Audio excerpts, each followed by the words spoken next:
Wa min dzalika anna as-salata fiha ittikhadhu ahdin 'inda Allah bidukhulil jannah. Salat itu adalah mengambil perjanjian di sisi Allah. Perjanjian apa? Satu perjanjian yang pernah Allah buat. Siapa yang melaksanakan menunaikan janji ini, nama dia diabadikan di surga. Bidukhulil jannah. Orang masuk surga mesti namanya ada di surga. Orang mau naik pesawat mesti namanya ada di daftar tiket pesawat. Ya, masalahnya nama kita sudah ada belum di sana? Dan nama yang mana? Nah, itu masalahnya.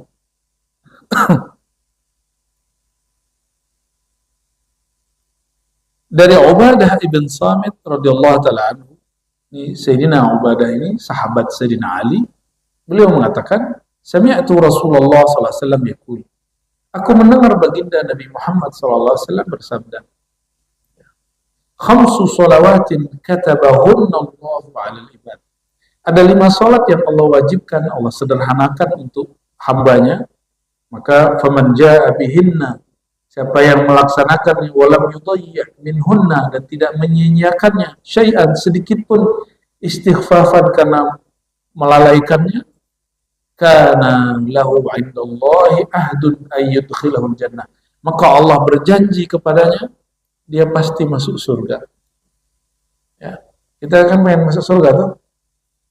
Kita, Bapak Ibu, kalau sudah belajar bab rohani, kita ingin masuk surga bukan karena surganya, tapi karena di surga kita ketemu dengan baginda Nabi Muhammad SAW. Kita ingin masuk surga karena di puncak surga yang bernama Al-Firdaus nanti diizinkan memandang Allah Subhanahu Wa Taala. Kalau bukan karena itu, kalau cuma karena beristrikan 70 sekian, makan minum yang banyak, khamar cukup di dunia. Orang bisa punya pasangan di dunia. Saya dengar ada seorang tua di sesepuh di Bangka punya istri 70. 70. Walau alam gimana ceritanya. Ya, saya dengar ada seorang wali yang aneh di Jambi, sudah meninggal, punya istri 99. Ya mungkin dia 44 atau gimana saya nggak tahu. Tapi banyak sekali. Jadi kalau cuma sekedar mendapatkan pasangan, di dunia boleh. Dengan cara yang tentu sudah ditentukan. Tapi kita masuk surga bukan untuk itu. Kalau cuma surga itu surga syahwat, di sini ada. Ya. Kita masuk surga karena bertemu Nabi Muhammad Sallallahu Alaihi Wasallam. Di sini saya ingin luruskan orang yang belajar tasawuf tapi nggak belajar akidah dengan baik. Apa kata kawan kita yang belajar tasawuf tapi tidak belajar akidah? Gak usah harap-harap surga. Maksudnya apa? Gak ada, surga gak ada. Langsung ke Allah. Nah ini orang gak paham. Bahwa mau ketemu Allah di mana? Surga. Ini yang dilupakan orang awam, masuk surga karena syahwat. Tapi orang yang kenal Allah masuk surga karena ru'yat, karena ingin jumpa dengan Nabi Muhammad, ingin jumpa dengan Allah Subhanahu Wa Taala. Ya, beda motif kita masuk surga dengan orang awam. Nah, maka teman-teman walaupun tidak bisa baca kitab, tapi dalam bab ini jangan sampai jadi orang awam. Ya, udah ngaji sekian tahun kok masih awam. Ya. Dan jangan ngomong gini, saya mau alaf. Kapan mau alafnya? 13 tahun lalu. Saya mau alaf, kapan mau alafnya? Tahun 86. Sama lahir aja mas saya berarti cuma. Enggak begitu orang menyebut dirinya. Mau alaf itu kemarin kita masuk Islam baru kita sebut kita mau alaf. Ya. Mohon maaf kalau ada yang mau alaf. Tinggalkan istilah itu, katakan saya muslim. Belajar. Ya. Dari Ka'ab bin Ujrah, beliau mengisahkan kharaja alaina Rasulullah SAW wa nahnu sab'atu nafar. Satu kali Nabi lagi keluar ke tempat kami nongkrong. Nabi ini ternyata nggak gaptek, nggak kuper juga. Nabi itu suka juga nongkrong gitu ya. Ngopi-ngopi lah kalau sekarang ya. Cuma dulu nggak ada kopi. Kopi itu ulama habaib Yaman yang mengenalkannya, mempopulerkannya di kalangan santri. Dibawalah ke Mekah. Akhirnya orang Mekah suka juga ngopi. Ya. Entah dari situ, entah dari mana istilah Arabica, wallahu a'lam. Mungkin dari situ. Itu sebabnya Abah Gurus Kumpul itu menukil tentang kopi itu dipandang oleh sebagian orang berlebihan. Saya katakan tidak, itu beneran. Bahwa ada seorang Habib di Yaman sana mengatakan orang kalau masih minum kopi dan ada aroma kopi itu malaikat bersama dia. Maksudnya kopi itu harum atau tidak? Harum nggak? Kopi itu bisa bikin keringat harum juga. Cuma jangan berlebihan gitu. Masa minum kopi doang, nah, nanti ada lagi yang cair, hancur di badannya nanti. Nabi SAW suka kharaja alaina, mendatangi sahabat-sahabat yang sedang ngumpul. Lalu Nabi tanya. Jadi Nabi datang pun bukan sekedar mau nongkrong, bukan karena si kopinya. Saya mau tanya Bapak Ibu, kita nongkrong di kafe karena sekedar ngafe atau ada yang diobrolin? Yang diobrolin, cuma kemasannya itu kopi, tempatnya nyaman. Sebenarnya bukan itu yang dicari. Kita lagi cari situasi, cari suasana yang bisa membuat hati kita agak fokus atau rileks. Benar nggak? Jadi kalau teman-teman ini ada yang punya usaha kopi, nggak cukup kopi itu enak, mesti tempatnya juga sesuai dengan namanya. Ya. Dan Indonesia negeri yang paling banyak kopinya, tapi kok kopi yang paling mahal bukan merek kita, yang punya kafenya. Betul nggak? Ya, semoga nanti ada orang-orang dari kita yang punya kafe-kafe ini yang membuat orang nyaman di situ. Dan dia jadikan itu bagian dari perjuangan dia. Ya. Amin, ya. Amin ya rabbal alamin. Ma'ajir sakum, Nabi nanya, apa yang membuat kamu nongkrong-nongkrong di sini? Ya. Lalu para sahabat menjawab, jalasna nantazir as-shalah. Wahai baginda Rasulullah, kami duduk di sini untuk menunggu sholat. Kami nongkrong, bukan sekedar nongkrong, tapi kami duduk-duduk ini nunggu waktu sholat. Fa'aramma ay sakata qalilan. Lalu Nabi terdiam sejenak, thumma aqbala alaina, lalu menghadap kepada kami. Faqala, hal tadruna ma yaqulu rabbukum. Ternyata Nabi keluar dari kamarnya sekedar menemui sahabat karena mendengar Allah berkalam. Apa yang didengar oleh Nabi Muhammad SAW? Ya. Nabi nanya dulu, kamu tahu nggak Allah berbicara apa tentang kamu? Lalu kami jawab, fa inna rabbakum yaqul, Allah berkalam, man shalla salata li waqtiha wa hafaza 'alaiha wa lam yudayyi'ha istighfafan bihaqqiha falahu 'alaihi 'ahdun an udkhilahu jannah. Siapa yang menunaikan salat dan menjaga waktunya tepat waktu, falahu 'alaihi 'ahdun, maka dia telah mengambil janjiku, dia pasti masuk surga. Sudah begitu belum sama sholat? Belum ya? Berarti belum tahu sholat itu ngapain. Sholat itu taunya cuma niat, takbir, Fatihah, sampai ujungnya Assalamualaikum. Itu ngapain itu? Orang sholat itu ngapain? Niat, takbir, Fatihah, itu ngapain namanya? Baca-baca ya, baca hafalannya.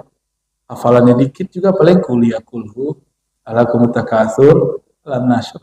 Enggak juga kita setoran hafalan. Ngapain sholat itu? Apa yang dilakukan seorang di dalam sholatnya?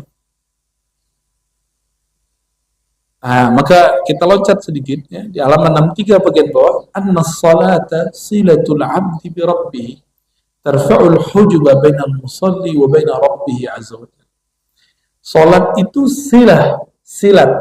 Nah, kata silat diambil dari ini.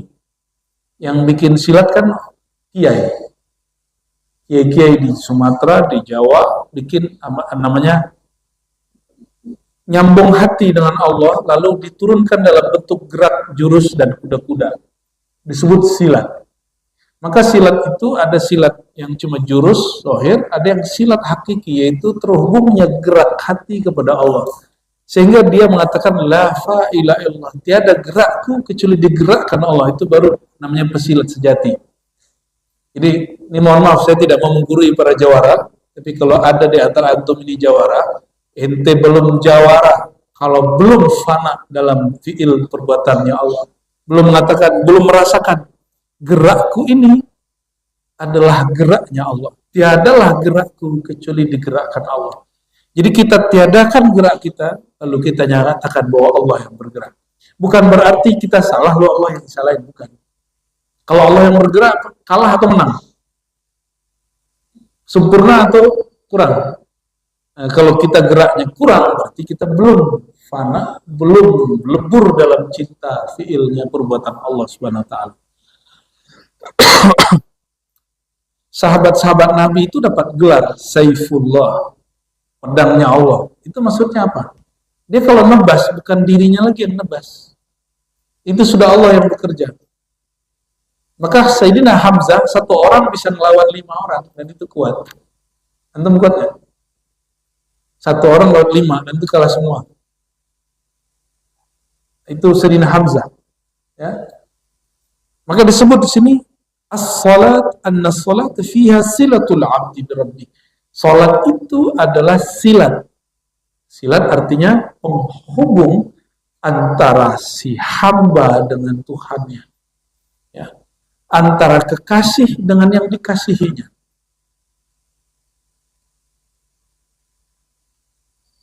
Tarfa'ul hujuba bainal musalli. Nah, kenapa salat itu kemudian dimulai tangannya diangkat?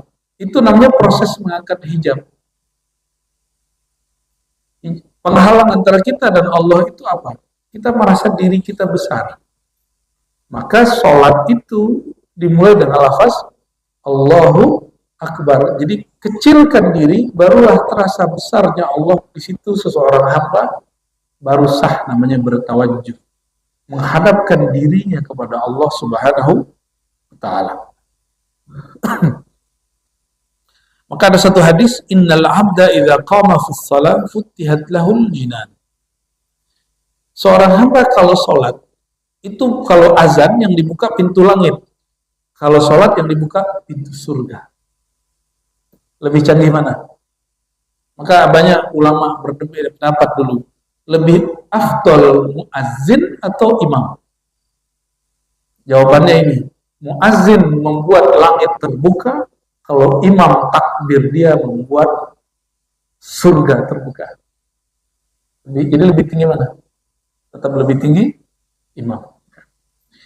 Berarti imam sembarangan orang enggak? Enggak.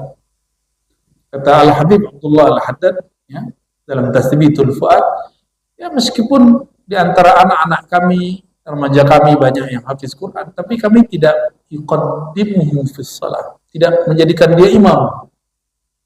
Kenapa? Yang imam mesti yang kenal Allah, bukan orang yang hafal kalam Allah. Kenal Allah, bukan hafal. Kalau cuma hafal, burung beo bisa.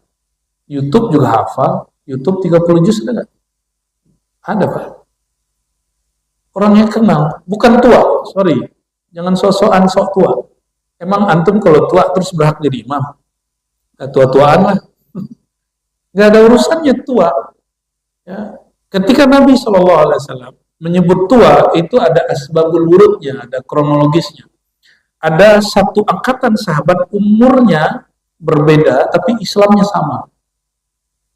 Hafalannya sama. Lalu ada perdebatan di kalangan sahabat. Siapa yang jadi imam? Nabi bilang, yang duluan Islam. Terus mereka sama Islamnya. Ya sudah, yang hafalnya paling bagus. Yang paling banyak. Ternyata hafalnya sama semua. Terakhir, jadi opsi terakhir, akbaruhum sinnan, yang paling tua jasadnya, biologisnya. Terlihat kesalahpahaman kita hari ini bahwa yang imam mesti orang tua. Enggak. Yang disuruh jadi imam, kata Nabi SAW, aqra'uhum, satu riwayat yang paling aqra'. Aqra' itu ajma', yang mampu mengumpulkan ayat antara zahir dan batinnya. Dan yang kedua, a'lamuhum bi kitabillah. Begitu riwayatnya. Yaitu yang paling mengenal ayat-ayat Allah, hukum-hukum Allah.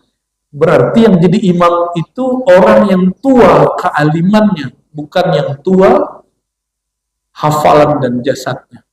Bukan. Ya. Mohon maaf. Kebanyakan kita masih terjebak dengan omongan tua-tua. Ya.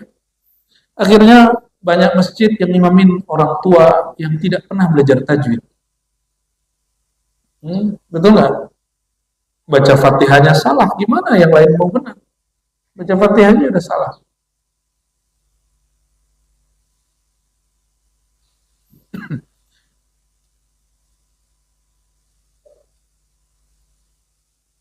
Yang sering sholat di awal waktu banyak, banyak nggak? Atau senangnya di akhir waktu? Nah, dua-duanya, tiga-tiganya, pertengahan waktu itu ada dalilnya semuanya. Al-waktul awal, ya, waktu pertama, ridwanullah, itu keridhaan Allah. Wal akhir afullah, orang yang sholatnya agak di akhir, insya Allah masih dapat maaf dari Allah. Ya, pilih mana? Dapat ridho atau maaf? Beda gak? Orang yang diridhoi, mau dia apa dikasih. Kalau orang yang dimaafkan, tunggu dulu. Apa yang dia mau, belum tentu diridhoi oleh Allah Subhanahu wa Ta'ala.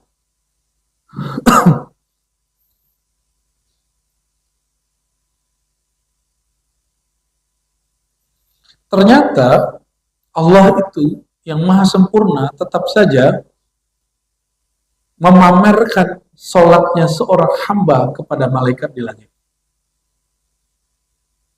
Ya, ada satu riwayat di sini masih halaman 63 ya. Dari Sayyidina Abu Hurairah radhiyallahu taala anhu, Nabi sallallahu alaihi wasallam bersabda, "Yata'aqabuna fikum." Bergantian kepada kamu para malaikat. Yaitu malaikatun bil-lail wala malaikatun bin-nahar. Itu malaikat siang dan malam. Itu malaikat yang datang tadi malam, itu dia naik ke atas, dan ke atas lamanya 500 tahun. Jadi dia nggak turun-turun lagi. Makanya subuh tadi disebut masyhuda. Ya. Bacaan subuh tadi itu disaksikan. Siapa yang menyaksikan? Para malaikat yang perjalanannya 500 tahun turun, nunggu kita sehari, lalu 500 tahun naik. Lama atau sebentar itu? Lama sekali. Maka malaikat yang naik itu, dia nggak turun lagi. Jadi yang turun itu malaikat yang lain. Malaikat yang sudah naik melapor, dia tugasnya selesai, nanti muncul malaikat yang baru.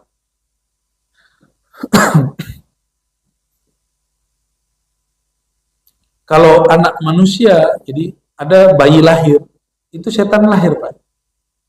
Tapi tenang, Allah ciptakan juga di saat yang sama malaikat. Bahkan tidak hanya itu lahir jasad.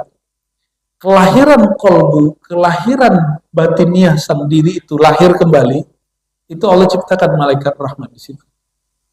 Yang tak terhingga jumlahnya. Ya. Yajtami'una fi salati subhi wa salati al-asr. Kapan malaikat muta'aqibah yang shift pagi sore itu mereka berkumpul? Jadi mereka yang mau balik itu baliknya sore, yang sudah datang nyampainya asar. Jadi waktu asar nanti dan waktu subuh. Jadi subuh itu ada yang turun juga, ada yang naik. Itu mereka ketemu. Jadi yaltaquna fi zamanain, mereka ketemu di dua waktu, subuh dan asar. Maka orang-orang yang kumpul, yang bangun di jam-jam itu, nama dia tidaklah masyhur di bumi, tapi nama dia masyhur di langit. Jadi mau viral di langit? Mau viral di langit? Hidupkan subuh dan asar. Ya. Yang paling berat itu asar, bukan subuh. Asar itu masa kita capek pulang kerja. Kalau subuh kita seger, bangun tidur seger. Ya. Kecuali antum sama aja ya, ada yang sama aja. Ya, berarti memang lagi sholat itu masih beban. Sholat itu belum menjadi hadiah. Ya. Summa ya'ruju alladhi batu fikum fayas'aluhum rabbuhum wa huwa a'lamu bihim. Ketika ada yang naik, nah ini malaikat tadi nih malam kan naik subuh.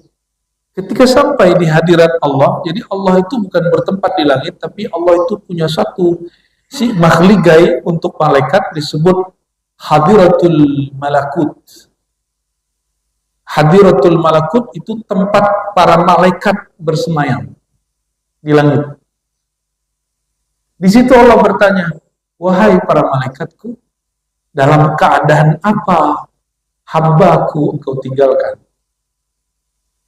Kira-kira antum tadi dijawabnya gimana tuh? Salat subuh ya? Alhamdulillah. Bahkan malaikat lanjut, setelah mereka subuh ya Allah, malaikat ta'lim membicarakan engkau, membaca ayat-ayat engkau. Ya. Taraknahum wa hum yusallun wa atainahum wa hum yusallun. Kami tinggalkan mereka salat, dan kami datang kepada mereka salat. Jadi sore kami datang, mereka salat. Kami tinggalkan mereka subuh, mereka lagi salat. Atau sebaliknya, sore kami datang ya Allah, mereka main handphone. Pagi kami tinggalkan, mereka juga masih main handphone. Gitu kah? Kira-kira Allah begitu dengar gimana tuh?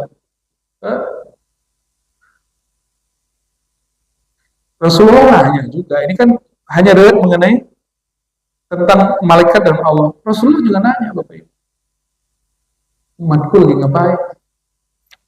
Nanti malaikat bilang, wahai Rasulullah, ini aku malaikat Zayyarah, tugasku menyampaikan salam umatmu.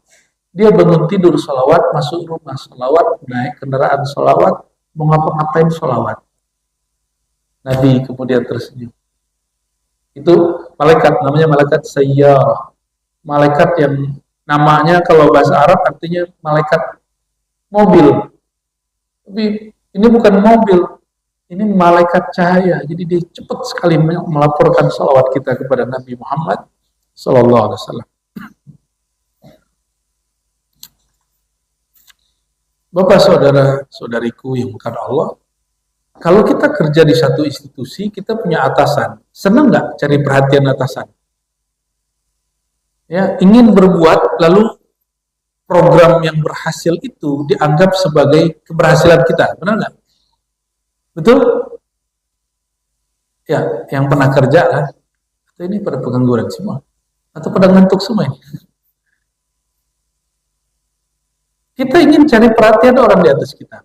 Nggak usah jauh-jauh anak kecil. Anak-anak, dia mau bikin sesuatu, dia ingin nunjukin loh ke orang tuanya. Mah gitu, nunjukin ya. Nah, si bapak ibunya sibuk nonton sama main handphone. Rasanya nggak asik ketika nggak diperhatikan. Tapi ternyata Allah maha memperhatikan. Dan ini, Allah itu selalu nanya. Padahal wa huwa a'lam, sedangkan dia maha tahu. Jadi Allah itu maha tahu, tapi masih nanya. Jadi tugas malaikat melaporkan, walaupun Allah sudah tahu jawabannya. Ya.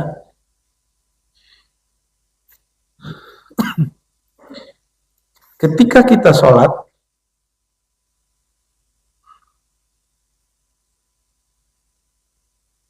maka rohani orang itu justru melewati hadrahnya malaikat. Namanya hadratu rabbil arbab, hadirat Allah. Nah, ini coba kita baca ya.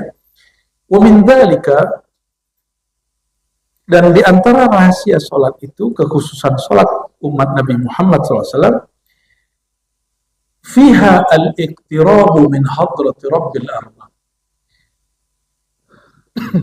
Ini perhatikan. Melihat sesuatu dengan dekat dengan sesuatu itu beda nggak? Melihat, mungkin Bapak Ibu senang seorang artis atau tokoh politik misalnya, melihat dia dengan mendekat kepadanya beda nggak? Beda? Ya. Itu kenapa kita kalau ketemu guru kita, orang-orang yang kita suka, artis yang kita idolakan, kita nggak hanya pengen lihat dia. Setelah melihat, kita ingin abadikan dengan berfoto. Bid'ah zaman now. Ya, yang tidak pernah ada di zaman Rasulullah SAW. Ya. Sahabat ada nggak begitu? Rasulullah nggak ada ya. Para sahabat menyimpan capture fotonya di kolbunya. Disimpannya di kolbunya, disimpan di dalam khayalnya. Maka kemanapun Sayyidina Abu Hurairah memandang, yang dia pertama lihat itu nur Nabi Muhammad SAW. Itu Abu Hurairah. Dia mau makan, mau minum, yang terbayang Nabi dulu. Dia teringat gimana cara Nabi makan. Itu. Sayyidina Abu Hurairah ya, meriwayatkan bahwa Rasulullah SAW bersabda, ini hadis riwayat Imam Muslim, aqrabu ma yakunul abdu min rabbih azza wa jalla wa huwa sajidun. Aqrabu ma yakunul abdu bi rabbih azza wa jalla wa huwa sajidun. Sedekat-dekat hamba kepada Allah itu dia di dalam sholat, dan sholat itu ada lagi yang lebih dekat, yaitu sujudnya. Maka ada ayat di surat Al-Alaq ayat 19, ujung Iqra ujungnya apa? Wasjud waqtarib. Dulu Nabi awal-awal baca ayat ini sujud sajadah, tapi belakangan tidak diamalkan oleh para imam. Kecuali 1-2 imam. Wasjud, sujudlah kamu, waqtarib. Nah, kalau saya menerjemahkan bukan mendekatlah. Sujudlah kamu, niscaya kamu didekatkan kepadaku. Itu. Dan lagi-lagi Bapak Ibu, kenapa sujud itu terdekat? Seandainya Allah itu di langit, di aras, maka orang yang di gunung lebih dekat daripada kita. Jadi yang tinggal di apartemen lantai 30 itu lebih dekat kepada Allah. Betul nggak? Itu perkataan Ibnu Taimiyah yang paling aneh, yang digelari Syekhul Islam mengatakan itu. Maka ulama di zamannya kemudian menyidang beliau, lalu jawabannya nggak memuaskan, akhirnya masuk penjara. Apa kata Ibnu Taimiyah? Orang yang sholat di atas gunung itu lebih dekat kepada Allah daripada yang sholat di bawah. Itu ada pada di kitabnya. Aneh ya tuh. Berarti dia terjebak kepada Allah materi. Allah itu bertempat di suatu tempat, berarah. Ya, semoga Allah mengampuni Ibnu Taimiyah dan mengampuni pengikut-pengikutnya. Usah kemudian kita bilang, oh mereka nggak Islam. Ya. Mereka keliru dalam menginterpretasikan ayat-ayat tentang istawa, tentang Allah bersemayam. Tapi kalau Bapak Ibu ketemu saya 2018, 19, oh itu jadi bahan olok-olokan kita itu. Ya, hari gini Allah di langit, nah itu gitu jadinya ya. Kalau sekarang kita nggak begitu, kita malah mikir, ya Allah, sampai segitunya kekeliruan menafsirkan ayat itu berefek kepada seorang yang namanya Imam Ibnu Taimiyah.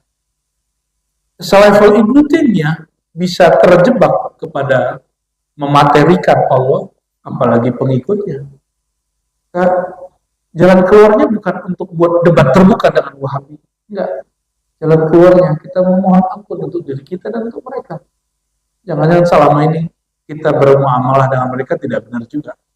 Ya, meskipun depan masjid itu Habib sudah ada tulisan Masjid Ahlus Sunnah wal Jamaah, tapi bukan berarti Wahabi nggak boleh sholat di sini toh. Syiah bukan, tetap boleh sholat. Ini hanya menyebutkan manhaj masjid ini apa gitu. Dan itu keberanian yang mesti ada di banyak masjid. Karena banyak masjid di Jakarta sudah hilang, bangunannya masih ada. Bangunannya masih bagus, masjidnya udah hilang, paham nggak? Masjidnya dicolong, Pak. Fa'aktsir doa, karena posisi paling dekat hamba dengan Allah itu sujud. Jadi kalau sujud jangan cepat-cepat. Fa'aktsiru ad-doa, banyak-banyaklah menyeru Allah, memanggil Allah. Terutama kalau sholat sendiri. Kalau jadi imam nggak usah juga lama-lama, ya, nanti jamaahnya pingsan. Ya, kalau lama-lama kepala di bawah bisa pingsan ya, karena darahnya ke bawah semua toh. Ya. Darah ini mesti ngalir ke otak, tapi nggak boleh berlebihan. Ya.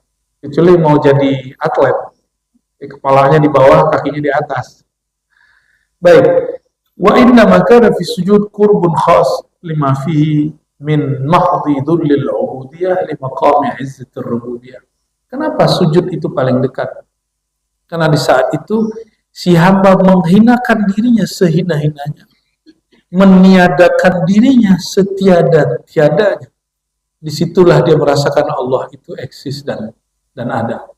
Karena yang mampu merasakan Allah itu Allah juga. Maka jika kita tidak meniadakan diri, maka nur rububiyah Allah itu tidak Allah berikan kepada kita, sehingga kita tidak dapat merasakan nur ilahiyahnya. Nah, ini coba lihat. Yang merasakan nur ilahiyah Allah siapa? Nur rububiyah Allah yang dititipkan kepada kita. Nah, gimana caranya? Nolkan dirimu, rendahkan dirimu di hadapannya, baru engkau diberikan rasa itu. Itu sebabnya semua zikir setelah syahadat pembukaannya istighfar. Karena istighfar itu menghinakan diri dan pengakuan dosa di hadapan Allah Subhanahu wa Ta'ala. Di dalam Islam tidak ada pengakuan dosa kepada ustaz. Ya. Tidak ada namanya pengakuan dosa kepada kiai. Meskipun di agama lain ada, itu urusan mereka. Di kita pengakuan dosa hanya kepada Allah Subhanahu wa Ta'ala. Wa min dzalik, di antara kelebihan sholat yang ada pada umat Nabi Muhammad SAW, kalau tadi dekat, orang kalau dekat, apa yang bisa terjadi setelah itu? Bukan selfie, bukan foto. Apa yang terjadi kalau orang dekat? Bisa menyapa. Tidak hanya menyapa, bisa berdialog. Bisa berdialog. Kalau sudah dekat, bisa berdialog. Karena Allah itu tidak fisik, maka yang dapat berkoneksi dengan Allah itu nur rububiyah yang Allah tiupkan ke dalam diri kita, namanya ruh. Tapi ruh itu bukan Tuhan. Ruh itu dia pengejawantahan sifat-sifat Allah yang ada pada ruh. Makanya janin itu nggak bisa melihat sampai ruh ditiup. Berarti ruh ini itu yang melihat. Orang meninggal, mata masih ada nggak? Kenapa dia nggak bisa lihat? Karena ruhnya sudah dicabut. Jadi sebenarnya yang melihat bukan mata ini, bukan telinga ini. Jadi walaupun secara fisik Bapak Ibu tubuh ini yang datang, tapi yang menyuruh datang bukan tubuh ini. Yang lagi dengar bukan telinga itu yang sedang mendengar ruh. Itulah sir rububiyahnya Allah. Tapi ingat, ini akidah Ahlussunnah yang menjadi panduan orang bertasawuf. Tapi banyak orang lupa di sini. Kekeliruan dalam belajar ilmu hakikat. Ya, keracunan hakikat namanya. Ada satu ungkapan, ana sirullah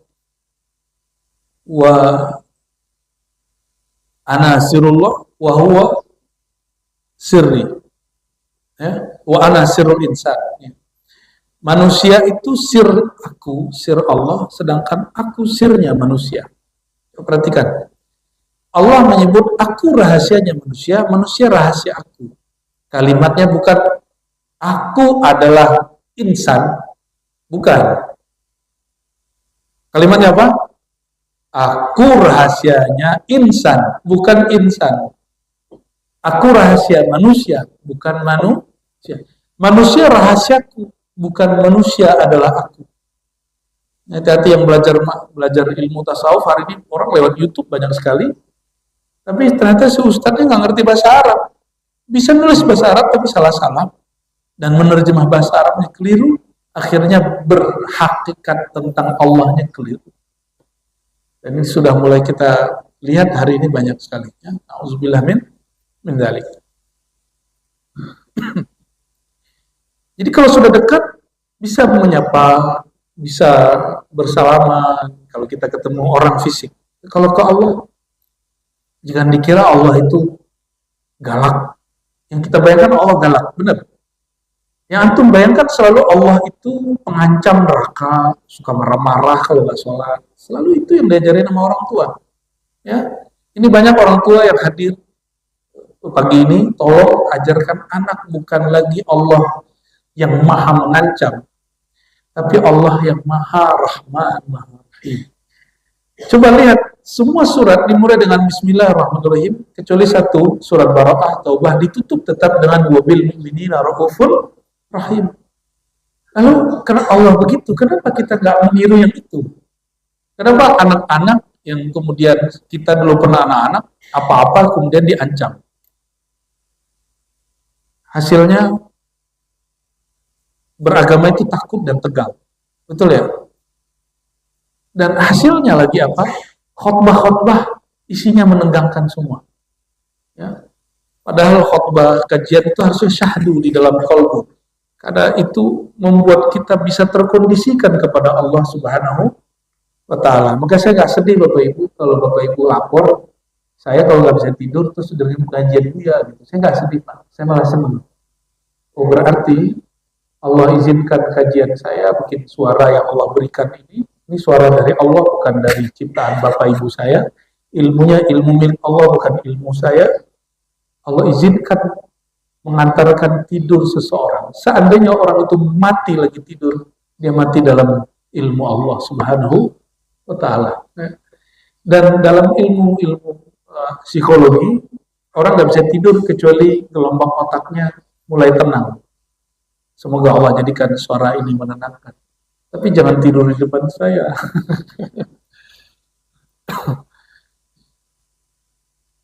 An Anas ya, dari Sayyidina Anas radhiyallahu taala anhu, qala Nabi sallallahu alaihi wasallam. Nabi sallallahu alaihi wasallam bersabda, ini rahasia salat. Innal mu'mina idza kana fi shalah, orang beriman itu kalau salat, fa innama yunaji rabbah. Dia sedang berbisik-bisik manja dengan Allah. Yunaji, naja, yunaji, munajatan, manja, itu satu akar kata sebenarnya. Manja itu tempat melepaskan beban-beban hati. Itu namanya bermanja-manja. Itu bukan bahasa Melayu, itu bahasa Arab. Ya, naja.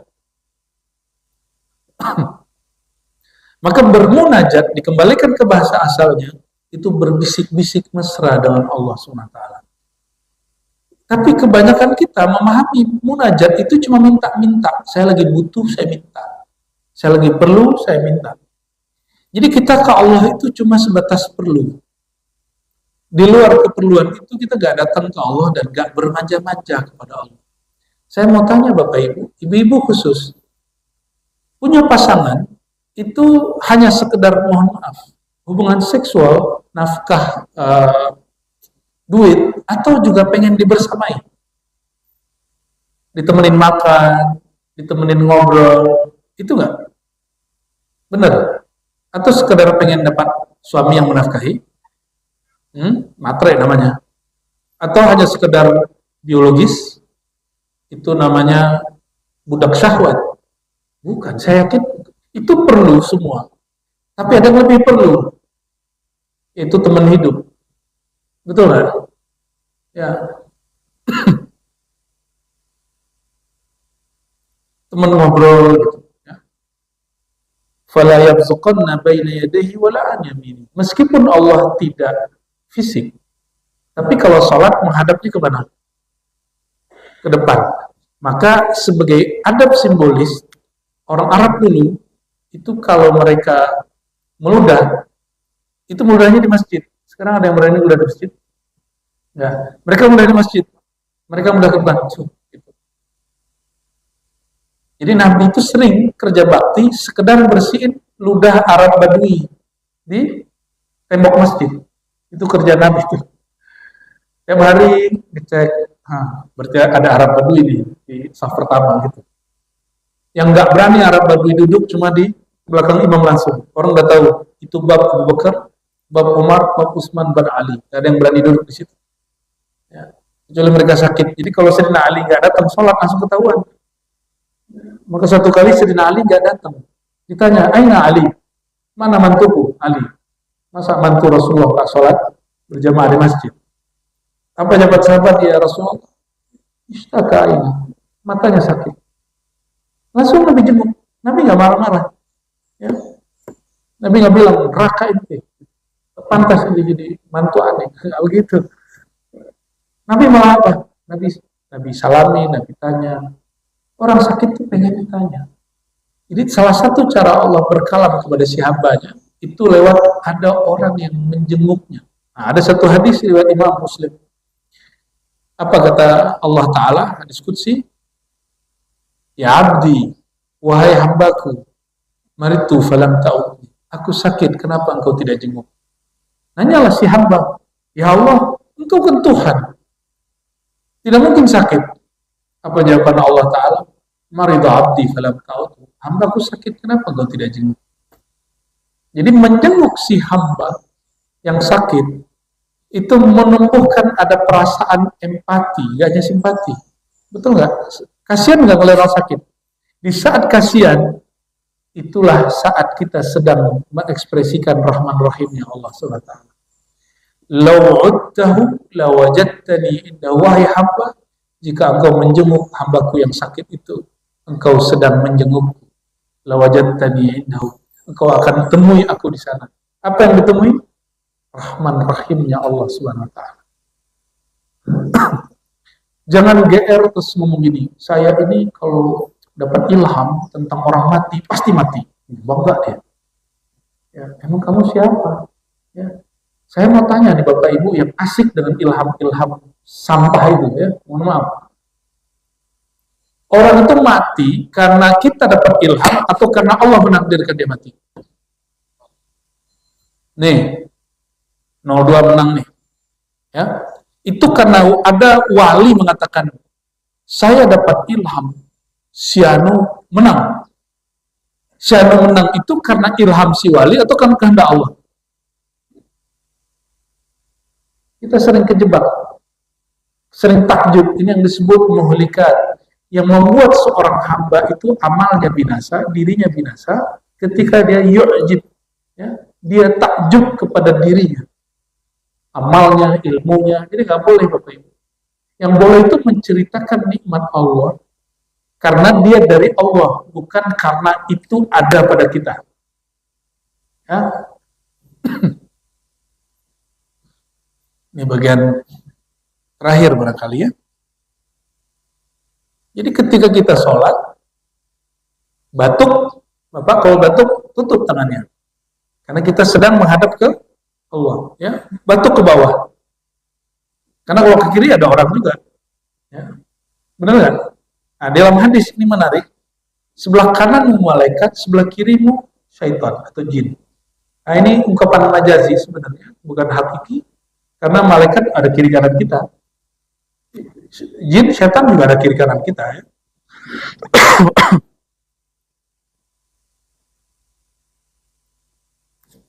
Nah, sebagai penutupnya apa?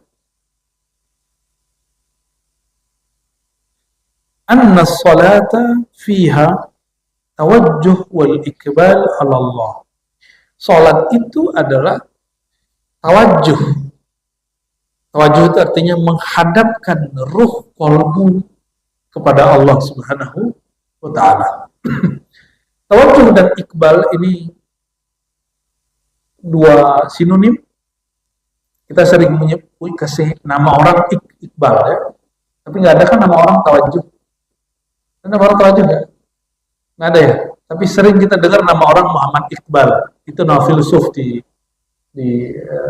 Pakistan ya. Filsuf Muslim. Jadi Iqbal itu hati menghadap kepada Allah. Lawan dari Tawajjuh dan Iqbal itu adalah i'rad wal idbar. Al-i'rad wal idbar, berpalingnya hati kepada Allah, dari Allah menghadap dunia.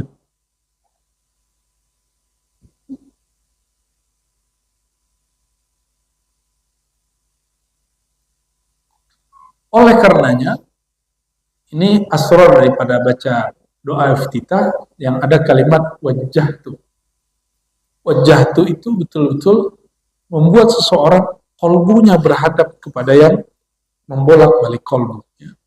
Nah, Sayyidina Ibnu Umar mengatakan, Nabi SAW bersabda, "Idza kana ahadukum yusalli fala yabsuq qibala wajhihi, fa inna Allah qibla wajhihi idza shalla."